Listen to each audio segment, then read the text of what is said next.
इंदौर शहर में कॉलोनी धन सिटी, धन रेजिडेंसी, धन प्राइम, धन डेस्टिनेशन नाम की कॉलोनियां है, जिसका मालिक राजेश साहू है, जिसके द्वारा कॉलोनियों का निर्माण किया गया है एवं लगभग सभी प्लॉट्स का सौदा भी हो गया है, परंतु खरीदार को उनके प्लॉट की रजिस्ट्री नहीं मिल पा रही।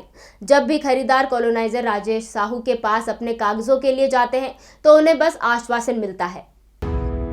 इन सबसे तंग आकर प्लॉट के खरीदार ने शिप्रा थाने में कंप्लेन की, परंतु राजेश साहू के खिलाफ अभी तक किसी भी प्रकार की कोई कार्यवाही नहीं की गई। वहीं जब colony sales director Amit Hardia से चर्चा की गई तो उन्होंने बताया कि राजेश साहू द्वारा कॉलोनियों में प्लॉट तब बेचे गए थे जब कॉलोनी में किसी भी प्रकार की कोई अनुमति नहीं आई थी। लोगों द्वारा पूरा पेमेंट देने के बाद भी उन्हें प्लॉट की रजिस्ट्री नहीं मिल रही है। घटनाक्रम ये हुआ है, मैं राजेश साहू के यहाँ कंपनी में सेल्स डायरेक्टर हूँ, कंपनी में काम करता था। अभी जिनको मैंने ये प्लॉट बेचे हैं मेरे कस्टमर हैं, जैसे धन सिटी में, धन रेसिडेंसी में, धन प्राइम में है, सेंट्रल आईटी कॉरिडोर में, धन डेस्टिनेशन में, तो इनमें से कुछ जगह रजिस्ट्री हो रही है और कुछ जगह नहीं हो रही है रजिस्ट्रियाँ। अब मैं इनके पास गया बात करने के लिए कि आप रजिस्ट्री इन लोगों की करवा दो पेमेंट लेकर, तो उसने साफ मना कर दिया कि मैं मेरे हिसाब से देख लूँगा। क्या वजह जो रजिस्ट्री नहीं की जा रही?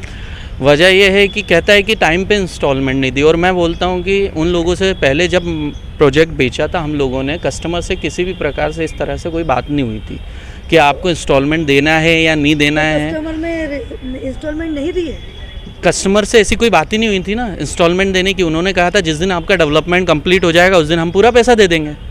आपको मना नहीं कर रहे पैसा देने के लिए, लेकिन आपके यहाँ कोई काम तो हो। आपने कच्ची ज़मीन बेची है मुझको, वहाँ पे डेवलपमेंट नहीं हुआ है। डेवलपमेंट नहीं हुआ है, बहुत सारी करीबन 4 प्रोजेक्ट पे कोई डेवलपमेंट नहीं है। टोकन अमाउंट के साथ इतने प्लाट बेचे हैं? टोकन अमाउंट किसी से 2 लाख रुपए लिए हैं, किसी से 3 लाख रुपए लिए हैं, किसी से 5 लाख रुपए लिए हैं, किसी ने पूरा पैसा दे दिया है। अभी तक भवन अनुमति भी नहीं आई है और ना ही कोई विकास कार्य किया गया है उसमें।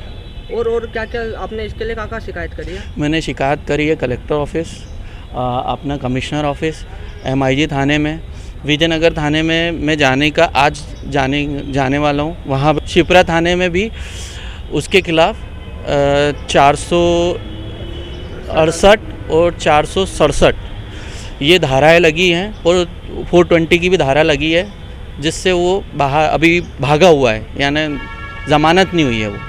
तो क्या उनको प्रशासन ने उनको गिरफ्तार में नहीं लिया?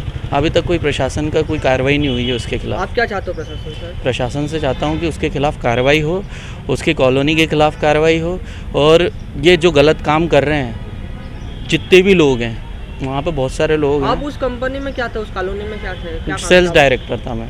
तो आपके द्वारा ही प्लाट बेचे गए? हाँ, मेरे द्वारा प्लॉट बेचे गए हैं। मेरे कुछ लोग हैं, उन लोगों ने भी प्लॉट बेचे, टीम है जो, उन लोगों ने भी बेचारों ने प्लॉट बेचे हैं।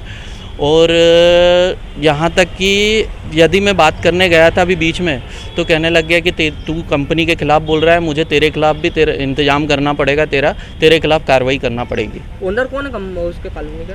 राजेश साहू। ये कहाँ निवास करते हैं? ये नागपुर का रहने वाला, अभी तो इंदौर में रह रहा है, महालक्ष्मी नगर में। क्या वजह है जो ये नहीं दे पा रहे हैं?